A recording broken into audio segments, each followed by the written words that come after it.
এ মাটির ভাজে ভাজে শহীদের খুন আছে, এ জমিন কখনো শুকায় না। এ মাটির ভাজে ভাজে শহীদের খুন আছে, আছে না নাই? এ জমিন কখনো শুকায় না, এ জমিন কখনো শুকায় না। জমিনের এই মাটি ইমানের এই ঘাটি কিছুতেই কেড়ে নেওয়া যায় না। এখানে লক্ষ প্রাণ আকাশে দেয় আজান, জমিনে লুটায় কোটি কোটি শির। এখানে এই মানচিত্রে এই দেশে এই জমিনে লক্ষ লক্ষ মুয়াজ্জিন প্রতিদিন লক্ষ লক্ষ মিনার থেকে আল্লাহু আকবার আজানের ধ্বনি 5 বার ছড়িয়ে দেয়। সেই আওয়াজ যখন ধ্বনিতে প্রতিধ্বনিত হয় তখন কোটি কোটি কপাল, কোটি কোটি শির, কোটি কোটি মাথা এই বাংলার জমিনে আল্লাহকে উদ্দেশ্য করে সিজদায় লুটিয়ে পড়ে। কোন জমিনে? গৌরবের সঙ্গে আঙুল উঁচিয়ে দেখিয়ে বলেন আমাদের এই জমিনে। কোন জমিনে? এই জমিনে।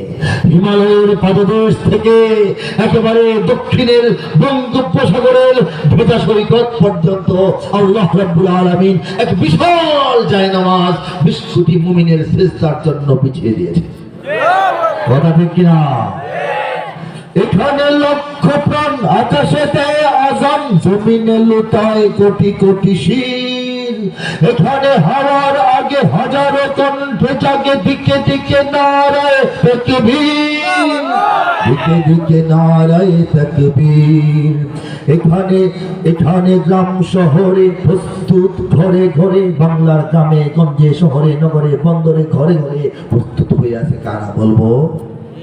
প্রস্তুত হয়ে আছে কারা বলবো? এখানে গ্রাম শহরে প্রস্তুত, ঘরে ঘরে আল্লাহর সেনারা ঘুমায় না। এখানে গ্রাম শহরে প্রস্তুত, ঘরে ঘরে আল্লাহর সেনারা ঘুমায় না, আল্লাহর সেনারা ঘুমায় না। জমিনের এই মাটি ইমানের এই ঘাটি কিছুতেই কেড়ে নেওয়া যায় না, যায় না, না না। জমিনের এই মাটি ইমানের এই ঘাটি কিছুতেই কেড়ে নেওয়া যায় না। বুঝে নিক আমেরিকা, বুঝে নিক ইন্ডিয়া, বুঝে নিক রাশিয়াও চায় না। জমিনের এই মাটি ইমানের এই ঘাটি কিছুতেই কেড়ে নেওয়া যায় না, যায় না, না না। জমিনের এই মাটি ইমানের এই ঘাটি কিছুতেই কেড়ে নেওয়া যায় না। কথা ঠিক কিনা? আল্লাহ রাব্বুল আলামিন আমাদেরকে সবকিছু সামান্য করে দিয়েছেন।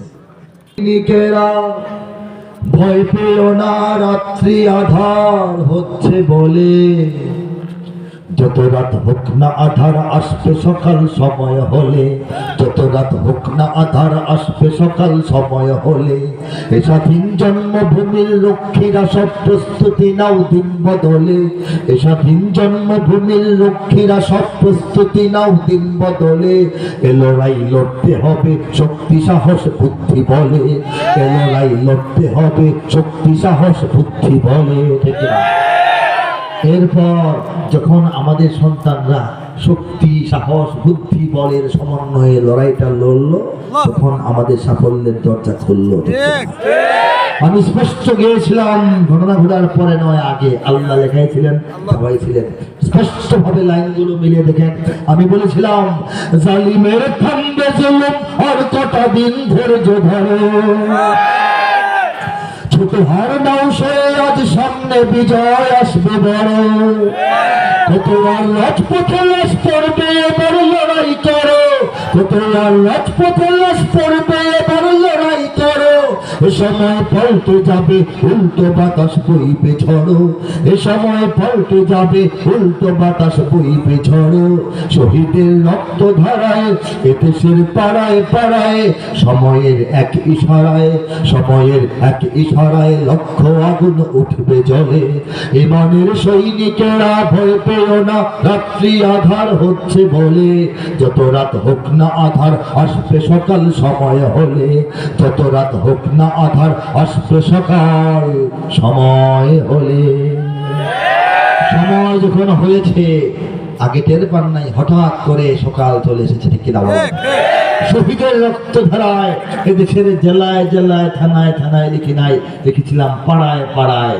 এদেশের পাড়ায় পাড়ায় মহল্লায় মহল্লায় ব্রাহ্মণবাড়িয়া শহীদদের রক্ত ধারায়, আমাদের হাটহাজারীর শহীদদের রক্ত ধারায়, বাইতুল মুকাররমের শহীদদের রক্ত ধারায়, শাপলা চত্বরের শহীদদের রক্ত ধারায়, এদেশের পাড়ায় পাড়ায় মহল্লায় মহল্লায় সময়ের এক ইশারায় লক্ষ আগুন জ্বলে উঠেছিল কিনা বলেন?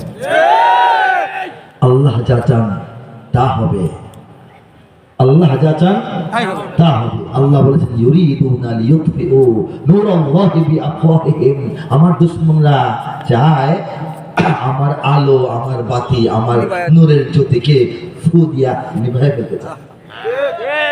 আল্লাহু মুতিম্মু নূরিহি, কিন্তু আমি আল্লাহ কি চান বুঝতে হবে না? আল্লাহ চান দিনের বাতি, সত্যের বাতি, হকের বাতি পূর্ণাঙ্গ রূপে জ্বালাইতে চান।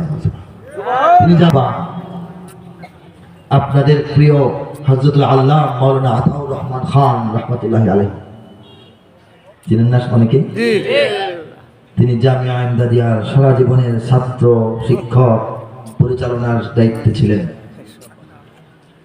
বিফাকুল মাদ্রাসাতুল আরাবিয়ার 3 বার লাগাতার মহাসচিব, পরে ভাইস চেয়ারম্যান ছিলেন। ফরিদাবাদ মাদ্রাসার মুহতামিম ছিলেন। মিরপুর 6 নম্বর দারুল উলুম মাদ্রাসার মুহতামিম ছিলেন। জামিয়া ফারুকিয়া, জামিয়া মিল্লিয়ার প্রতিষ্ঠাতা, তাকে সবাই চিনেন। তিনি একজন প্রখ্যাত মুফাসসির ছিলেন, সবচাইতে জনপ্রিয় সিরাত গবেষক এবং সিরাতুন নবীর বয়ানকারীদের মধ্যে একজন ছিলেন। তিনি 60-এর দশকে, 70-এর দশকে, 80-এর দশকে, 90-এর দশকে একটা কথা প্রত্যেকটা মাহফিলে বলতেন। তিনি বলতেন আগামী শতাব্দী হবে ইসলামের বিজয়ের শতাব্দী। এই কথাটা কিশোরগঞ্জের শহীদ মসজিদের সাথে যে পাবলিক লাইব্রেরির হলুদ রঙের দেওয়ালের মধ্যে পূব দিকের দেওয়ালে শহীদ মসজিদের মাঠ থেকে দেখা যেত, লেখা থাকতো আগামী শতাব্দী হবে ইসলামের বিজয় শতাব্দী। সেই আগামী শতাব্দীটা এখন চলতেছে, তখন বলা হতো আগামী, এখন চলমান বর্তমান শতাব্দী হবে, হতে যাচ্ছে ইসলামের বিজয় শতাব্দী বলেছে। এই তো 1 মাস হবে আমি দেশের বাইরে আল্লাহ ঘুরায় নিয়ে আসছেন, সাউথ কোরিয়ায়, দক্ষিণ কোরিয়া, দক্ষিণ আফ্রিকা না, সেখানে গিয়েছি। সেখানে মোট জনসংখ্যার 1% এরকম মুসলমান, কিন্তু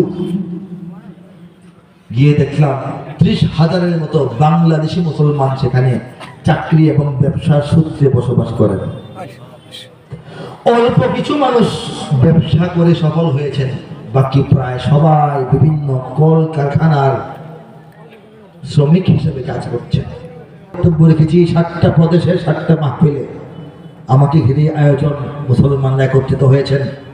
আনন্দের কথা যেটা বলার জন্য এত কথা, সেখানকার বাঙালি মুসলমান শ্রমিকগণ গ্রামে, উপত্যকা সহ এলাকায়, পাহাড়ি এলাকায়, বিচ্ছিন্ন কিছু দ্বীপ এলাকায় জমি কিনে মসজিদ কায়েম করেছেন। এই দেশটা ছিল বৌদ্ধদের দেশ। বিশ্বযুদ্ধের পর চীন, জাপান, তাইওয়ান, দক্ষিণ কোরিয়া, উত্তর কোরিয়া, মায়ানমার, এগুলি হচ্ছে বৌদ্ধদের দেশ ছিল। বিশ্বযুদ্ধের পর উত্তর কোরিয়া মিশে গেছে চীনের সাথে বন্ধুত্ব, আর দক্ষিণ কোরিয়া আমেরিকার গোলামি গ্রহণ করেছে।